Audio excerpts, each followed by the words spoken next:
supplying, that has been the only mass market, if you will, of 10, 20, 30, 40 megawatts for BIPV products.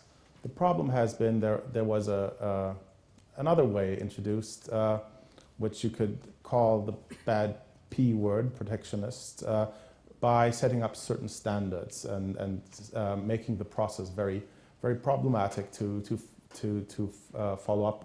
So even if for a company that's very globally European, we have only Europeans working for Suntec in Europe, and quite a lot of French in our French office and product managers.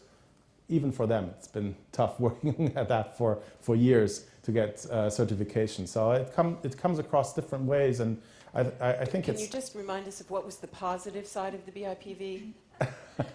Well, it did spark some growth. No, and what were the mechanisms that were used? Yes, there was a premium for BIPV, and that as compared to the premium for a local product, I think makes a lot of sense, because building a BIPV module is just a lot more costly and problematic, because you have to insulate, you have to test a lot more.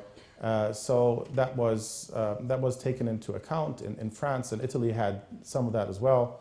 And in France, they got it right. So that really spurred a lot of growth, but it received the same cuts afterwards as policymakers found out that Suntec is the world's largest producer of BIPV products, and not as expected, maybe someone else.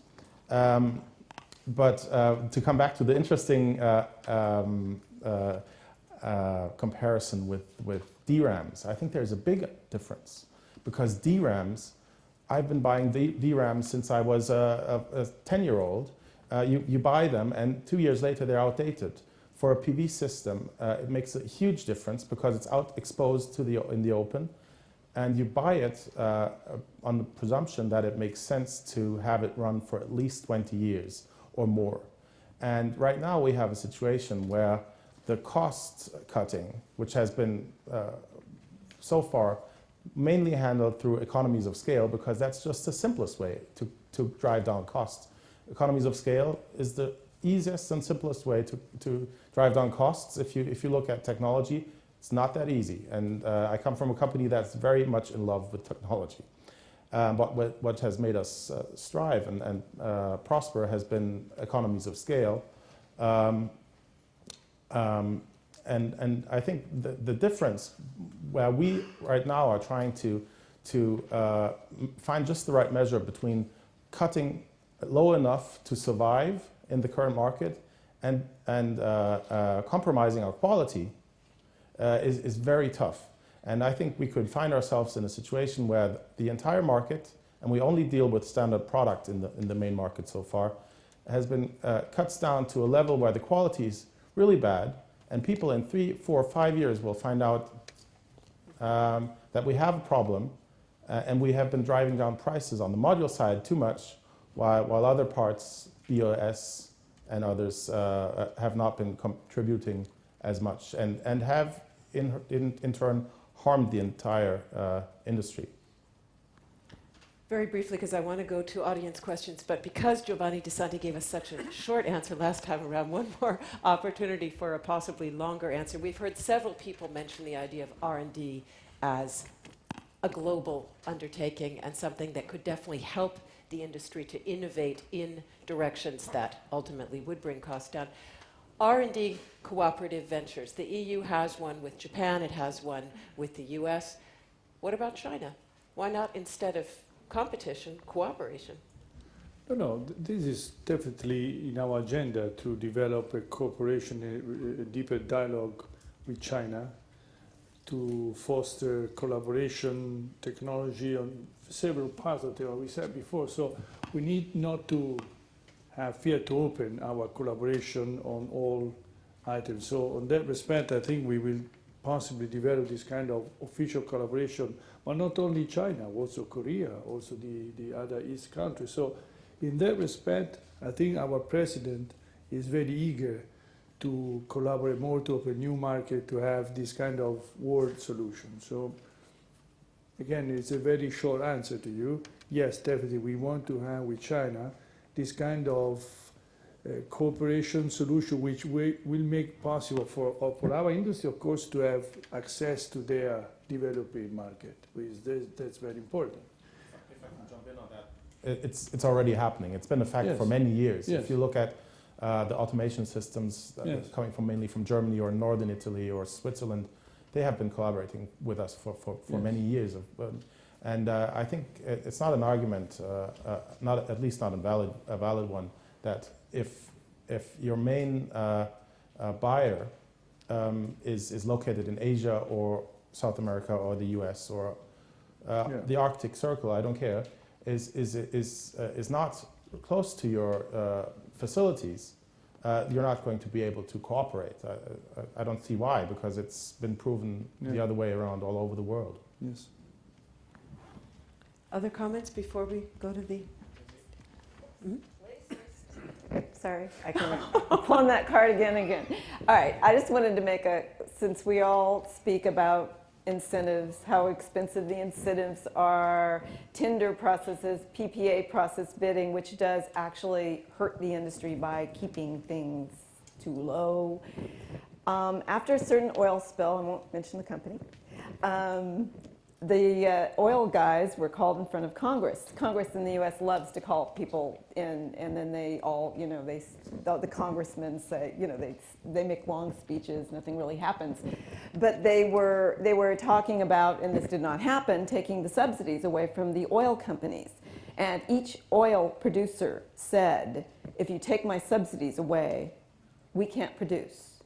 Why do we have to keep apologizing for needing incentives to develop this amazing clean technology when the oil guys can go in front of the US Congress and say, hey, you take it away, we're not going to be able to produce? There's just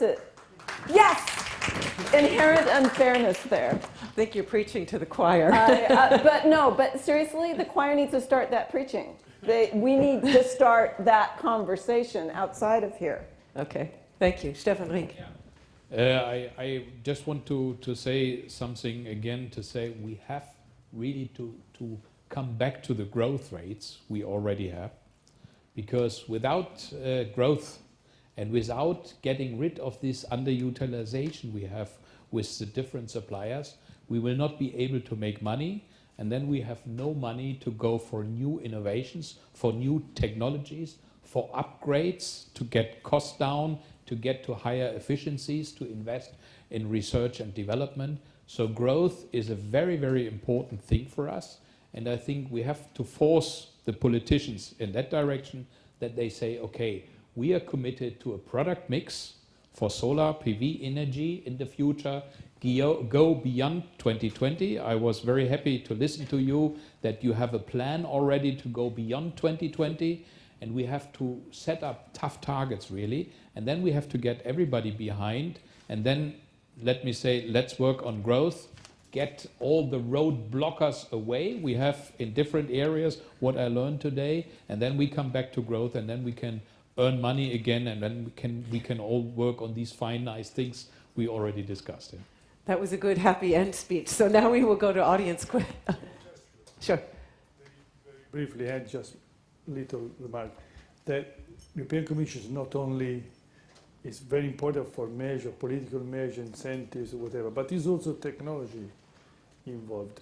So we have, again, set up in Ispra, in our lab north of Italy, the reference laboratory, which will work in supported in European industry in developing new technologies, so in research and innovation, and in establishing as much as possible, as he mentioned before, international standards, because this is what the industry asks us. So European Commission is giving support, as I said before, developing proper measures, but also from a scientific technology point of view, this new, brand new, which will be inaugurated, I hope, in a few months' time, if not before now and Christmas, but immediately afterwards, so before spring next year, we will inaugurate this new ST lab, which is again the European reference lab, which should be at the service of the European Commission and of the European industry to develop standards, to also help those who want to invest in new technologies, and to collaborate with our partners worldwide. So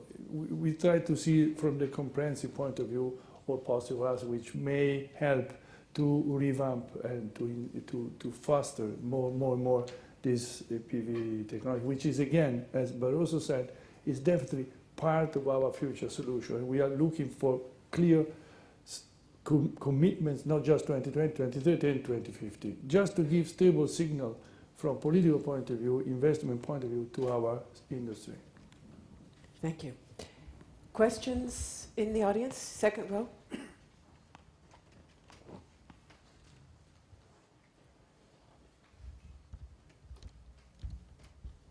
Thank you. Jody Russell with Trina Solar.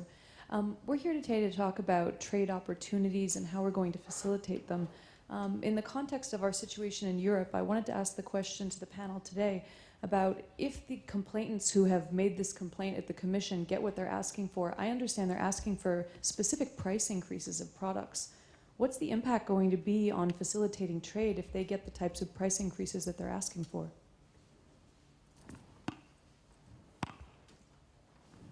Who would like to address that? It's a disaster. Yeah, I can say a few words because I've read the complaint. It's 100+% of tariffs would be a doubling of the price. So we would be in the year, I guess, 2009. It would take us to 2009, pretty much. That's the road we're not going to go very far down today. But, yeah. Anybody want to add anything briefly to that? Okay, I have